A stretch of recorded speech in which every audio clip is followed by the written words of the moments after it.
Welcome to Speckl-e, our submission for Beyond the Speckleverse.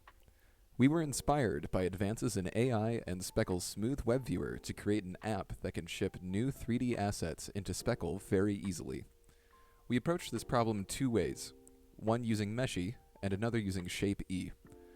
Meshy is a monetized, enterprise-level 3D asset generator. Shape-e, on the other hand, is currently open source and can be compiled on a local machine. In the following demos, we show both the Meshy and Shape-e implementations. Our first Streamlit app interfaces with an AI architecture remotely. In this case, we have accessed Meshy's API. The server in which the resultant 3D asset will be placed is pre-filled, and we have given a personal access token and an API key to use this remote service.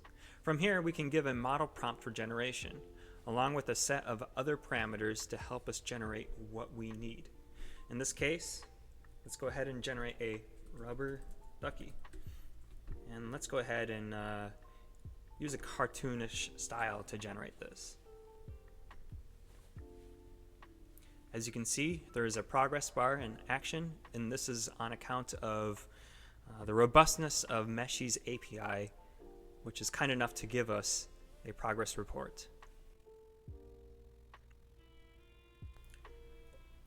Once that's finished, we have an image that's stored locally on this machine, and we have the option to download the resultant OBJ file to our local machine as well. Once Meshy is finished generating the 3D asset, we can navigate to Speckle's backend and take a look at the model as it has been programmatically placed into the relevant stream. Transitioning from our Streamlit app, which allows remote asset generation, we also implemented a Streamlit app in which we can generate on a local basis. To start off, all we need to give is a server URL in which the Speckl assets will be posted and the personal access token.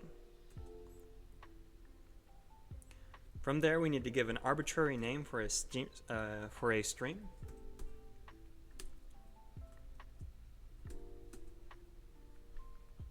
And once that is created, we need to give some prompt to generate a 3D model.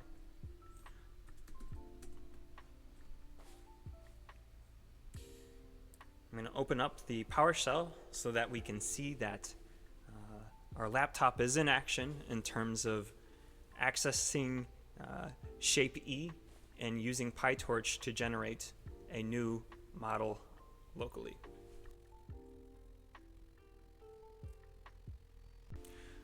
Once it's all said and done, an embed URL will be created to be used for an iframe as we continue to develop this project. If we navigate to it, we will see the model as it's hosted within Speckl.